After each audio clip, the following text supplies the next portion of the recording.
On the edge of a forgotten Thai village, a group of students decided to play a harmless spirit-calling game. They thought it was just an old ritual, a story meant to scare people. But that night, they didn't summon the spirit they were looking for. They called something else. Something that had been waiting in the dark for 30 years. And once the door between the living and the dead was opened, it refused to close. This is the story of The Wrong Spirit Called. Chapter 1. The Invitation from the Dark. Ban Phra was a small village hidden near the northern forests of Thailand. A place where the morning mist rarely lifted and the trees seemed too tall. Too old, as if they had been watching the village for centuries. The locals believed the forest was alive. Not with animals, but with things that had once been human. Min arrived there at the beginning of the rainy season. As an exchange student studying Southeast Asian culture, he had come with curiosity, notebooks, and a camera. Stories about local beliefs fascinated him, especially the whispered rumors about spirits that wandered between the trees after sunset. To Min, they were only folklore. Old fears passed down from generations who lived too close to the jungle. But the villagers never spoke about those stories openly. Whenever Min asked about ghosts or spirits, the elders would only exchange quiet glances before changing the subject. Some things, one old man told him once, are not stories, they are warnings. Min laughed it off. On his third night in Ban Phra, a group of university students from a nearby town invited him to join them in what they called a traditional spirit-calling ritual. They said it was harmless, just a cultural game played by teenagers during festivals. Something similar to the Western Ouija board. They planned to do it in an abandoned wooden house near the edge of the forest. Min was intrigued. It sounded perfect for his research. "Don't worry," Sanchai joked as they walked through the dim village road that evening. "No spirits will come, they only scare children." The house stood alone beneath towering trees. Its roof sagging and its windows dark like empty eye sockets. Wind whispered through broken wooden panels, making the entire structure groan softly as if it were breathing. Inside, the air smelled of dust, mold, and something faintly rotten. Knock, the girl who knew the ritual, placed a wooden board on the floor. Strange carved symbols surrounded a small porcelain bowl. 3 candles were lit and placed in a triangle around it. The room grew quiet. Outside, the forest had fallen completely still. "No jokes after we start," Knock said seriously. Min smirked but nodded. 5 of them sat in a circle. Their fingertips rested lightly on the bowl. The candle flames trembled as Knock began chanting an ancient Thai incantation, a language none of them truly understood anymore. At first nothing happened. Then the wind outside suddenly died. The forest went silent. So silent that Min could hear the faint beating of his own heart. And slowly, very slowly, the porcelain bowl beneath their fingers began to move. Chapter 2. The Ritual in the Dark. The porcelain bowl continued to move. At first, it was only a faint vibration beneath their fingertips, like something breathing slowly under the wood. Min frowned, certain that one of the others must be pushing it. "Stop messing around," he whispered. No one answered. The bowl slid across the board. Not quickly. Not suddenly. But slowly, deliberately, as if something unseen was guiding it with patience. The candle flames trembled violently, their light stretching the shadows on the walls into twisted shapes that seemed to crawl across the room. "Don't take your hands off," Nog warned softly. Her voice no longer sounded playful. It sounded afraid. Min glanced around the circle. Sanchai's face had gone pale. Another boy swallowed nervously. Yet none of their fingers seemed to be pushing. The bowl stopped. Directly above a carved symbol. Nok leaned closer to read it. Her expression changed instantly. "What does it say?" Min asked. She hesitated. Then whispered the word. "A name." Min chuckled. "Well, that's the point, isn't it?" But Nok didn't smile. Her eyes remained fixed on the board. "That's not the name we called." A cold wind suddenly slipped through the cracks in the wooden walls, causing the candles to flicker wildly. The bowl began moving again. This time faster. Sliding across several symbols in quick, sharp motions. One of the girls gasped. It's spelling something. Min watched carefully. The symbols formed letters. Letter by letter. Until the name was complete. Silence filled the room. No one moved. Because everyone in Ban Phra knew that name. Chai. A man who had died 30 years ago. Or at least, that was what people said. Suddenly one of the candles went out. No wind. No movement. It simply died. Darkness swallowed half the room. Then the bowl jerked violently beneath their fingers. And somewhere outside the old house, something heavy stepped slowly across the wooden porch. One step. Then another. Min turned toward the door. But none of them had invited anyone. Ghost. Like and subscribe to Whispering Dark Tales for more chilling ghost stories. Chapter 3. The First Answer. No one spoke. The name still sat on the board like a stain that refused to disappear. Chai. The porcelain bowl stopped moving, but none of them dared lift their fingers from it. The air inside the abandoned house had grown heavy, thick enough that Min felt as if he had to force each breath into his lungs. Maybe someone pushed it, Min said quietly, though his voice lacked confidence. Somchai shook his head immediately. I swear I didn't. Neither did anyone else. Nok slowly leaned closer to the board again. Her hands were trembling now, barely touching the bowl. That name shouldn't appear, she whispered. Why? Min asked. Nok didn't answer right away. Instead, she glanced nervously toward the dark windows of the house, as if she expected something to be watching from the forest outside. That man died a long time ago. Min shrugged. So? That's the whole point of this game, right? No, Nok said quietly. We didn't call him. A long silence followed. Min suddenly felt a strange chill creeping along the back of his neck. The room had grown colder, but the candles were still burning. Then the bowl moved again. Not smoothly like before. This time it jerked sharply. Once. Twice. Almost violently. One of the girls gasped and tried to pull her hand away. But Nok quickly grabbed her wrist. Don't break the circle, she hissed. If we stop now, it might not leave. The bowl slid across the board again, stopping at another symbol. Then another. Then another. Slowly, a message formed. Min leaned forward to read. The letters were simple, but the meaning made the room feel suddenly smaller. I am here. The last candle flame flickered wildly. Then the bowl moved again. 3 short movements. Another message. You called me. Min felt his stomach tighten. We didn't call you, he muttered under his breath. For a moment, nothing happened. Then the bowl began to move one final time. Slower than before. Dragging across the board as if something heavy was forcing it forward. It stopped at 4 symbols. Nok read them. And her face turned white. Min leaned closer. The message was short. Only 4 words.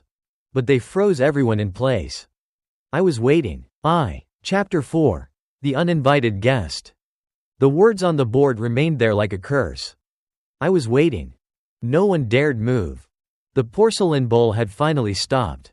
But the weight in the room felt heavier than before, as if the air itself had thickened around them. Min slowly lifted his fingers away. Nothing happened. No lightning, no ghost appearing from the shadows. Just silence. An uneasy silence that pressed against their ears. See? Min said, forcing a small laugh. It's just a trick of our hands. But the others didn't laugh. Nok quickly blew out the remaining candles. Her movements hurried and nervous. We should end it, she said. Now. The room fell into darkness for a moment before someone turned on a flashlight. Its pale beam cut through the dusty air, revealing the old wooden walls and broken furniture around them. Everything looked normal again. Too normal. They packed the board quickly and left the abandoned house. Outside, the night air felt strangely cold. The forest around Ban Phra was quiet, no insects, no animals, no wind through the trees. Min noticed it immediately. Why is it so quiet? Somchai didn't answer. They walked back toward the village along a narrow dirt path. The moon was hidden behind clouds, leaving the road dim and gray. Halfway back, Knox suddenly stopped walking. "Did you hear that?" Everyone froze. Min listened carefully. At first, there was nothing. Then, a faint sound behind them. Soft. Slow. Footsteps. Crunch. Crunch. Like someone walking over dry leaves. Min turned his flashlight toward the path behind them. Empty. The beam revealed nothing but trees and darkness. "Probably an animal," he said. But the footsteps stopped the moment he turned around. They continued walking. 10 seconds later, the sound returned. Closer this time. Crunch. Crunch. Crunch. One of the girls grabbed Somchai's arm. "There's someone behind us." Min spun around again, shining the light deeper into the forest. Still nothing. But for a brief moment, he thought he saw something between the trees. A shape. Tall. Standing completely still. Watching them. Min blinked. The shape was gone. They hurried the rest of the way back to the village without speaking. Later that night, when Min finally lay down in his small guest room, he tried to convince himself the entire evening had just been nerves and imagination. But just as he began to fall asleep, a sound came from outside his door. 3 slow knocks. Knock. Knock. Knock. Min opened his eyes. The hallway outside his room was empty. Everyone else had already gone to sleep. He sat up in bed, staring at the door. Then a quiet voice whispered from the other side. Soft. Hoarse. Almost buried under dirt. "You called me, ghost." Like and subscribe to Whispering Dark Tales for more chilling ghost stories. Chapter 5. The knocking at 3:07 a.m. Min didn't move. For a few seconds, he thought he might have imagined the voice. The hallway outside his small wooden room was silent again. No footsteps. No breathing. Nothing. He glanced at the digital clock beside his bed. 3:07 a.m. The numbers glowed faintly in the darkness. Min swallowed and forced himself to stand. The floor creaked softly beneath his feet as he walked toward the door. "Somchai?" he called quietly. No answer. His hand rested on the doorknob. Cold. Strangely cold. Min slowly turned it and pulled the door open. The hallway outside was empty. Dim yellow light flickered from a weak bulb at the far end of the corridor. The wooden floor stretched in both directions. Completely silent. "Hello?" Min called again. Still nothing. He stepped out and looked down the hall. No one. Just the quiet breathing of the old house. Min exhaled and shook his head. "Just nerves," he whispered. He turned back toward his room. That was when he saw it. On the wooden floor inside his room. Footprints. Dark. Wet. Covered in mud. Min froze. The prints started at the doorway. Then continued slowly across the floor. Step. Step. Step. They led toward the center of the room. As if someone had walked in while he was standing in the hallway. Min's heart began to pound. He stared at the marks carefully. They were human footprints. Bare feet. But the mud inside them was thick and dark, almost black. Min slowly followed the trail with his eyes.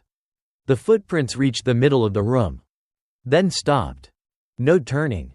No exit. No second trail. Just one set of prints that ended suddenly, as if whoever made them had simply vanished into the air. Min felt a chill crawl down his spine. The room had grown colder. Much colder. And then he noticed something else.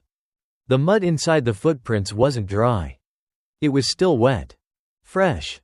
As if whoever left them had only just stepped away. Behind him, the door slowly creaked shut. By itself.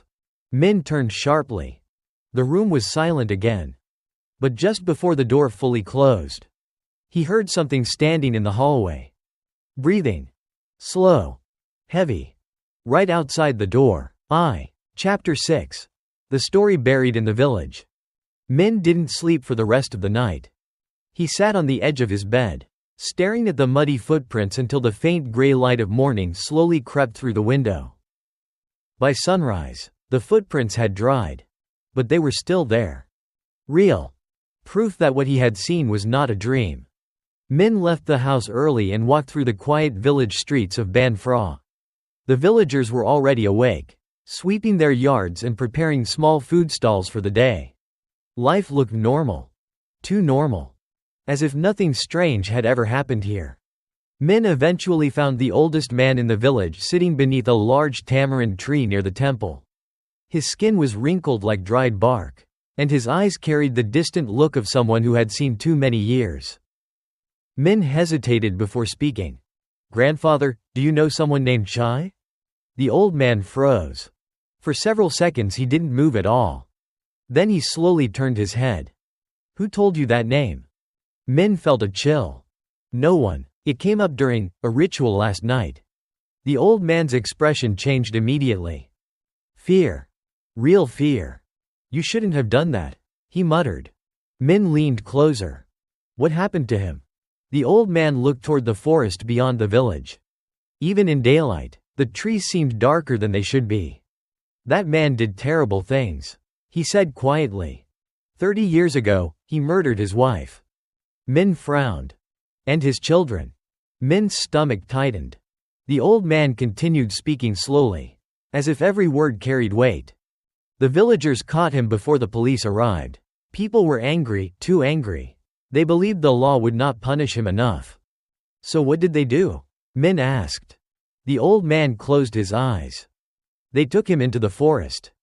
The wind stirred softly through the tree branches above them. "They dug a hole." Min felt his heartbeat growing faster. "And they buried him there." Min stared. "You mean they executed him?" The old man shook his head slowly. "No." His voice dropped to a whisper. "He wasn't dead yet." Min felt a cold wave run through his entire body. "They buried him alive." For a moment, neither of them spoke. Then the old man added something that made Min's blood run cold. When the dirt reached his face, Chai began laughing.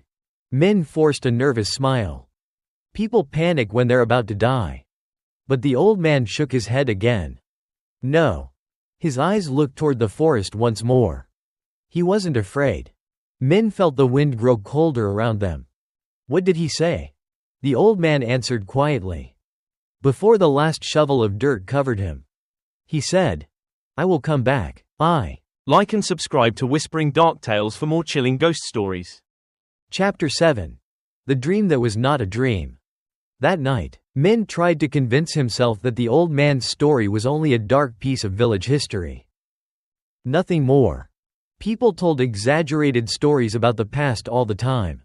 Yet something about the way the old man had spoken, the fear in his eyes, the way he kept glancing toward the forest, refused to leave Min's mind. When night came, the village grew quiet again. Too quiet. The insects that usually filled the night with noise seemed strangely absent. Min lay in bed staring at the ceiling, listening to the faint creaking sounds of the wooden house shifting in the cool air. Eventually, exhaustion pulled him into sleep. But the moment his eyes closed, he was somewhere else. Min stood in the middle of a forest. The trees were tall and thin, stretching endlessly into darkness. Thick mist hung between them, swallowing the moonlight. The air smelled of damp soil and something older, something rotten. Min looked down. The ground beneath his feet was freshly disturbed. Loose dirt. A mound of earth. And beside it, a shovel. A terrible feeling crept into his chest. Then he heard it. A sound from beneath the ground. At first it was faint, almost like the shifting of soil. Then, scratch. Min froze. The sound came again. Scratch, scratch, scratch. Something was moving under the dirt. The loose soil on the mound began to tremble. Min stepped back, his heart pounding. The ground cracked slightly. Then a hand burst through the earth. Gray. Covered in mud. Fingers clawing desperately at the air. Min stumbled backward in horror as the rest of the arm forced its way out. Dirt slid down the mound as something slowly pulled itself from the grave. A man. Or what had once been a man. His skin was pale and cracked like dried clay. Mud filled his mouth and eyes. Yet his lips slowly twisted into a wide, unnatural smile. Min tried to run, but his legs refused to move. The figure tilted its head, then spoke. The voice sounded like dry soil grinding together. "You called me." Min woke up with a violent gasp. His heart was racing. His entire body was covered in cold sweat. The room was dark and silent. For a moment he thought it had only been a nightmare. Then he noticed something strange. His fingers hurt. Min slowly lifted his hands into the faint moonlight. Under his fingernails, there was dirt. Fresh dirt. As if he had been digging. Chapter 8. The reflection in the glass. Min sat frozen on the edge of the bed, staring at the dirt beneath his fingernails as if it might suddenly begin to move. For several long seconds, he could not breathe properly. The dream had felt real.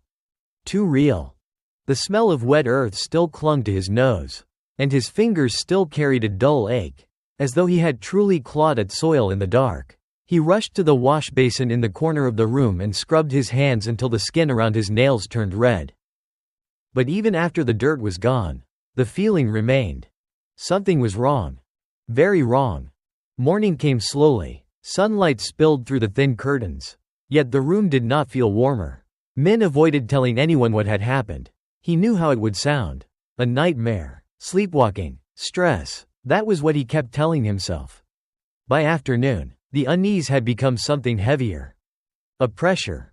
A sensation that he was no longer alone. Twice, while walking through the village, Min turned because he was certain someone was following him. Each time, the narrow road behind him was empty. Only the distant rustle of banana leaves and the quiet stare of old houses. But the feeling never left. That evening, he returned to his room before sunset and locked the door. He did not want to go near the forest. He did not want to hear another whispered story about Chai. He only wanted the night to pass. When darkness fell, Min lit a small lamp near the bed. Its weak yellow light left the corners of the room drowned in shadow. The wooden walls clicked and creaked as the temperature dropped. Around midnight, he rose to drink water. That was when he noticed the mirror. It hung beside the wardrobe, old and slightly clouded with age. Min had looked into it many times before, but tonight, something about it felt wrong. He stepped closer. His reflection stared back at him. Pale face, tired eyes, damp hair clinging to his forehead. Normal. Min exhaled shakily and almost laughed at himself. Then his reflection smiled. Min did not. Every muscle in his body locked. In the glass, the thing wearing his face slowly stretched its mouth wider and wider. Far beyond anything human, as if the skin itself were being pulled apart. Its eyes remained fixed on him, unblinking, dark, and full of a terrible recognition. Min stumbled back. The reflection did not move with him. It stayed where it was, still standing close to the mirror, still smiling. Then, very slowly, it lifted one mud-stained hand and pressed its palm against the inside of the glass. A wet sound touched the air. Min's throat tightened. He wanted to scream, but fear had wrapped itself around his voice. Crack. A thin line split across the mirror. Then another. And another. The smiling face in the reflection tilted its head, and from inside the fractured glass came a hoarse whisper, low and dragging, like a voice rising from beneath a grave. "Let me out." The lamp beside the bed went black. The room dropped into darkness. And in the silence that followed, Min heard breathing. Not from the mirror, but from directly behind him. Like and subscribe to Whispering Dark Tales for more chilling ghost stories. Chapter 9. The ritual that opened the door. Min did not sleep that night. After the mirror cracked and the whisper faded, he spent hours sitting in the corner of his room with the lamp turned on, staring at the door as if something might walk through it at any moment. But nothing came. No footsteps. No voices. Only the slow passing of time until morning. Yet the silence did not comfort him. It felt like something was waiting. Watching. When daylight finally arrived, Min went straight to find Nok. She was sitting outside a small cafe near the temple, looking just as exhausted as he felt. The moment she saw his face, she knew something was wrong. "You saw something too, didn't you?" she asked quietly. Min hesitated. Then he told her everything. The dream. The dirt under his fingernails. The mirror. The smile that wasn't his.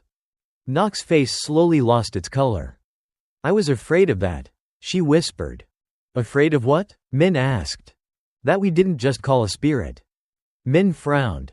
What do you mean? Before Nock could answer, a third voice spoke behind them. You opened a door. They turned. An elderly monk stood near the temple steps. His orange robe moved gently in the morning breeze, and his eyes were fixed directly on Min. Nock stood immediately. Ajarn Prosert. The monk approached slowly. I heard what you children did in that abandoned house, he said. Min shifted uneasily. It was just a ritual. The monk shook his head. No. His voice was calm but firm. What you did was incomplete. Min felt a chill. Incomplete? The monk nodded. Spirit calling rituals must be closed properly. If the circle breaks, the door remains open. Min remembered the moment the girl had tried to pull her hand away. Then close it, he said quickly. If it's open, we can just close it again, right? The monk looked at him for a long moment. Then he said something that made Min's stomach tighten. It is not that simple. Why not? The monk's eyes turned toward the forest. Because something already came through. The wind stirred softly through the temple courtyard. Min felt his chest grow tight. What came through? The monk spoke quietly. Whatever answered you that night. Min swallowed. Chai? The monk did not answer immediately. Instead, he asked one question. When the bowl moved, did it spell the name you called? Min shook his head. No. The monk sighed deeply. Then you did not summon a spirit. Min felt cold all over. Then what did we summon? The monk looked directly into his eyes. A hungry one. And somewhere deep inside the forest behind the village, something began digging. Chapter 10. The Door Between Worlds. The words of the monk followed Min long after the conversation ended. A hungry one. The phrase echoed in his mind like a warning he could not escape. Min, Nock, and Somchai sat inside the small temple hall as the morning sun climbed higher outside. The air smelled faintly of incense and old wood, but even here Min could not shake the feeling that something dark had followed him. Ajarn Prosert sat across from them on the floor. For a while he said nothing, his fingers slowly moving across a string of prayer beads. Finally Min spoke. What exactly is happening to me? The monk lifted his eyes. What you performed that night was not a simple spirit calling ritual. He said calmly. It was an invitation. But we didn't invite anyone. Somchai insisted. You invited something, the monk replied. Min felt his chest tighten.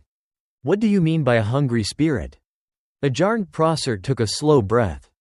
There are spirits of the dead, he explained, and then there are wandering entities that feed on attention, fear, and human energy. When rituals are done incorrectly, they are the first to answer. Nock lowered her voice. You think that thing was waiting for someone to open the door? The monk nodded. Yes. Min remembered the message on the board. I was waiting. His stomach twisted. So the ritual opened a door between worlds? Not fully, the monk said. But enough. Min leaned forward. Then we just close it. The monk looked at him carefully. That would have been possible, before it attached itself. Min felt his pulse quicken. Attached to what? The monk did not hesitate. To you.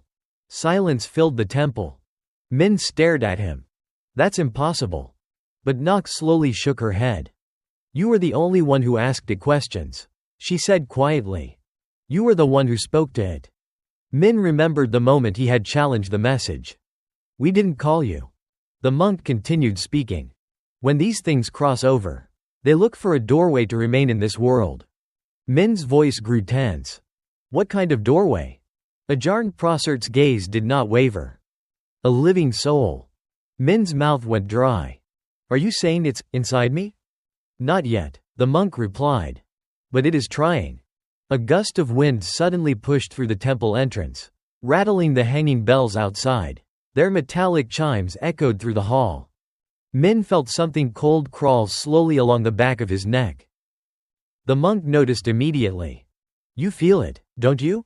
Min said nothing.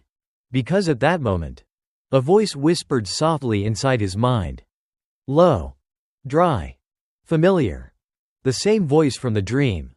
The same voice from the door. Dig me out. Min's eyes widened. The monk leaned closer. What did it say? Min swallowed hard. Then whispered. It wants me to find its grave. Like and subscribe to Whispering Dark Tales for more chilling ghost stories. Chapter 11. The Voice Beneath the Skin.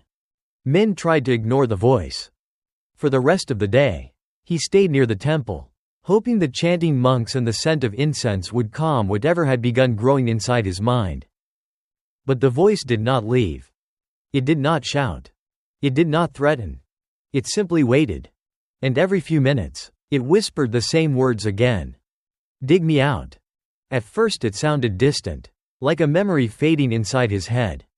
But as evening approached, the voice grew clearer. Closer. Almost as if it were no longer inside his thoughts, but somewhere just behind his ears. Min pressed his palms against his temples. Stop, he muttered. Nok noticed immediately. You hear it again, don't you? Min nodded slowly. What exactly is it saying? She asked.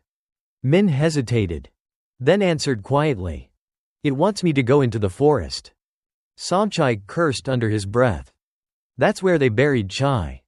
The name made the air feel colder. Ajarn Prosert had warned them earlier that day. The spirit needed a connection to remain in the world of the living. And Min had become that connection. If we find the grave, Nok said carefully, maybe we can end this. Min looked at her. Or maybe it's exactly what the spirit wants. For a moment no one spoke. The sky outside the temple darkened as storm clouds gathered above the forest. Then the voice spoke again. Not quietly this time. Louder. Clearer. Come. Min's body stiffened. He suddenly felt something strange moving beneath his skin, a cold pressure sliding through his chest like icy water. His hands began to shake. Then his legs slowly rose from the floor. He hadn't decided to stand. His body had simply done it. Nok grabbed his arm. Min. But his eyes had already turned toward the distant forest beyond the village. Dark clouds rolled above the trees like smoke. And deep inside his mind, the voice began guiding him. Step. By step. By step. Toward the place where the earth had once swallowed a man alive. Min tried to resist. He truly did. But the voice beneath his skin whispered something that drained the last strength from his will. You already opened the door. The wind outside howled through the trees. Min began walking. Straight toward the forest. And far away in the darkness between the trees. Something was waiting for him to arrive. Chapter 12. The Grave in the Forest. The forest of Ban Phra looked different at night. During the day, it was only a stretch of old trees and tangled roots. But when darkness fell, the forest felt deeper, endless, as if the shadows between the trees hid something alive. Min walked ahead of the others. Not quickly. Not slowly. Just steadily, like someone following a path only he could see. Behind him, Nok and Somchai struggled to keep up, their flashlights cutting thin beams through the thick darkness. Min, slow down, Somchai called. But Min did not respond. His eyes remained fixed forward. The voice inside him guided every step. Left. Right. Forward. The deeper they went, the colder the forest became. Even the wind seemed afraid to move between the trees. Finally, Min stopped. They had reached a small clearing. The ground here looked different. Uneven. Disturbed. As if the earth itself remembered something terrible. Min pointed silently at the center of the clearing. That's where he is. Nok's hands trembled slightly. How do you know? Min did not answer. Because the voice inside him had already begun whispering again. Here. Somchai swallowed and pushed a shovel into the ground. The soil was loose. Too loose. Like it had been disturbed recently. The first few shovels of dirt came easily. Then the digging became faster. Minutes passed. Dirt piled around the hole. Finally. Thud. The shovel struck something hard. Somchai froze. That's it. Nok shined the flashlight down. A wooden coffin lay beneath the soil. Old. Rotting. But still intact. Min's breathing grew heavier. The voice inside him sounded almost excited now. Open it. Somchai hesitated. We shouldn't. But Min was already climbing into the hole. His fingers gripped the edge of the coffin lid. The wood felt damp. Cold. Like something inside had been waiting. Min, stop, Nok shouted. But he had already pulled. The coffin lid cracked open with a loud, dry snap. The smell that escaped was not the smell of decay. It was something worse. Wet earth. Rotten wood. And something fresh. Somchai shined the flashlight inside. For a moment, no one spoke. Because the coffin was empty. Completely empty. No bones. No body. Nothing. Min stared into the hollow coffin. Then the voice inside his head laughed. A low, dry sound. And from somewhere behind them in the darkness of the forest, a second voice spoke. Not inside Min's mind. But out loud. Right behind them. Hoarse. Filled with dirt. You finally found me. Like and subscribe to Whispering Dark Tales for more chilling ghost stories. Chapter 13. The Man Who Crawled Out of the Earth. No one moved. The voice behind them sounded wrong. Not just because it appeared suddenly in the darkness, but because it sounded like something that had not spoken for a very long time. Dry. Cracked. Like soil grinding between teeth. Slowly, Nok turned her flashlight toward the trees. The beam of light cut through the darkness and stopped. A figure stood just beyond the edge of the clearing. Tall. Thin. Completely still. For a moment Min thought it might just be a tree trunk. Then the figure shifted. Somchai sucked in a sharp breath. Oh God! The man stepped forward into the light. Or what had once been a man. His skin looked gray and tight. Stretched thin over bones like dried clay. Cracks ran across his arms and face as if the earth had tried to swallow him but failed. Mud clung to his hair. Dark soil filled the corners of his eyes and mouth. And when he smiled, dirt spilled slowly from between his teeth. Min felt the voice inside his head grow quiet. Not gone. Just silent. Like something bowing in the presence of something greater. The figure tilted its head slightly. Min, it said. Hearing his own name made his blood run cold. How do you know me? Min whispered. The figure chuckled softly. The sound was wet. You called me. Nok grabbed Min's arm. That's Chai, she whispered. Somchai stepped back in terror. That's impossible. He was buried here. Chai looked down at the open grave. Then at the empty coffin. His smile widened slowly. They buried my body. His voice dragged like something heavy being pulled through mud. But they forgot something. Min felt the air around him grow colder. What? Chai's eyes locked onto his. My anger. The wind suddenly exploded through the trees, shaking the branches violently. Leaves swirled around the clearing like a storm. Min felt a sharp pain inside his chest. The whisper returned in his mind. But this time it wasn't begging. It was welcoming. Chai slowly stepped closer. Each step left a wet imprint of dark mud on the ground. You opened the door for me, he said calmly. Now I need something else. Min felt his body begin to tremble. What? Chai stopped only a few steps away. His empty, dirt-filled eyes stared directly into Min's. Then he said the words that froze everyone in place. I need a body to stay. Chapter 14. The Circle of Ash. The wind howled violently through the forest clearing. Leaves and dust swirled around them as if the night itself had awakened. Chai stood motionless beside the open grave, his cracked lips stretched into that terrible smile. Mud continued to drip slowly from his mouth each time he spoke. I waited a long time, he whispered. Min felt the pressure inside his chest growing stronger with every second. The voice inside his mind was no longer whispering. It was pulling. Like invisible hands dragging his soul forward. Nok suddenly grabbed Min's shoulder. Don't listen to him. But Min's feet had already begun to move. One slow step toward Chai. Then another.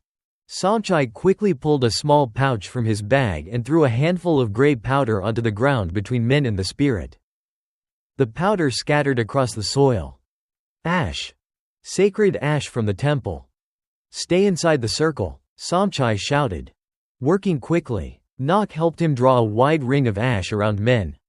The moment the circle closed, the air changed. The wind died instantly. The trees stopped moving. Even the insects in the forest fell silent. Chai's smile faded. His eyes narrowed as he stepped closer to the edge of the ash circle. You think that will stop me?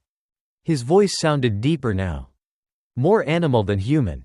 Ajarn Prossert's words echoed in Nok's memory. Spirits cannot cross a blessed boundary unless invited.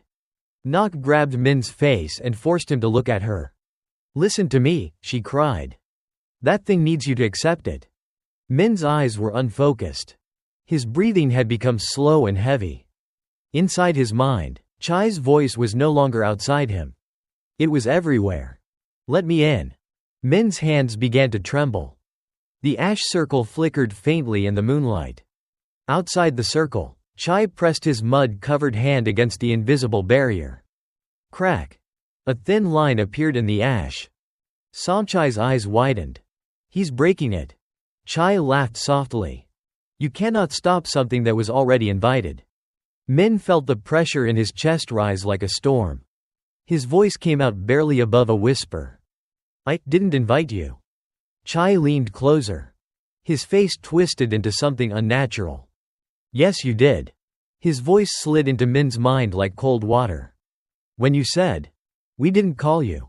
The ash circle cracked again. The barrier weakened. Chai stretched his hand toward Min.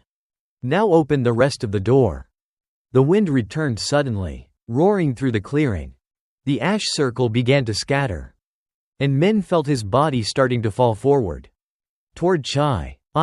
Like and subscribe to Whispering Dark Tales for more chilling ghost stories. Chapter 15. The door that never closed. The ash circle shattered.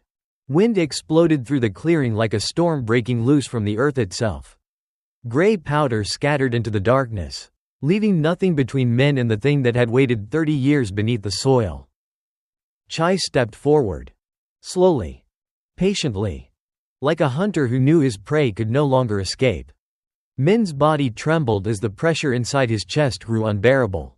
It felt as if two forces were pulling his soul in opposite directions. Nok grabbed his arm desperately. Min, fight it. But Min could barely hear her voice. Everything around him had become distant. Muted.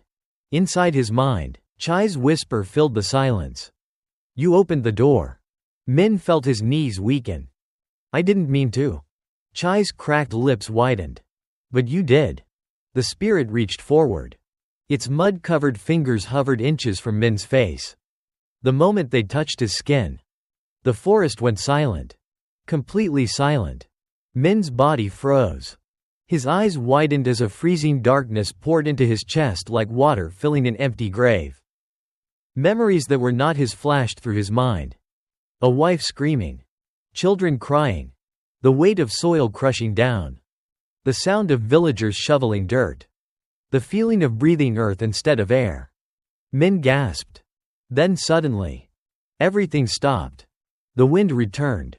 The forest began breathing again. Min collapsed to the ground. Nok rushed to him. Min. For several terrifying seconds, he didn't move. Then slowly, his chest rose. He was breathing. Somchai let out a relieved laugh. It's over. Nok helped Min sit up. His face looked pale but calm. Min, are you okay? Min slowly lifted his head. Yes, he said quietly. His voice sounded normal. Too normal. The forest felt peaceful again. The wind had died. Even the grave looked like nothing more than an old hole in the ground.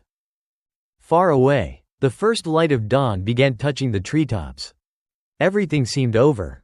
But as Nok helped Min stand, she noticed something strange. His eyes. They looked darker. Not black. Just slightly deeper. like a shadow sitting behind them. Men? She asked softly. He turned toward her and smiled. For a moment the smile looked perfectly human. Then it stretched just a little wider. Far wider than before. And very quietly, in a voice that did not belong to him, he whispered, "The door is still open." Some people believe ghosts only appear when we call them. But the truth might be far more terrifying. Sometimes, they are already waiting. Waiting for someone curious enough, careless enough, to open the door. So if you ever hear a whisper answering a call you never meant to make, remember this story. Because the scariest part about calling the dead is when something else answers. Like and subscribe to Whispering Dark Tales for more chilling ghost stories.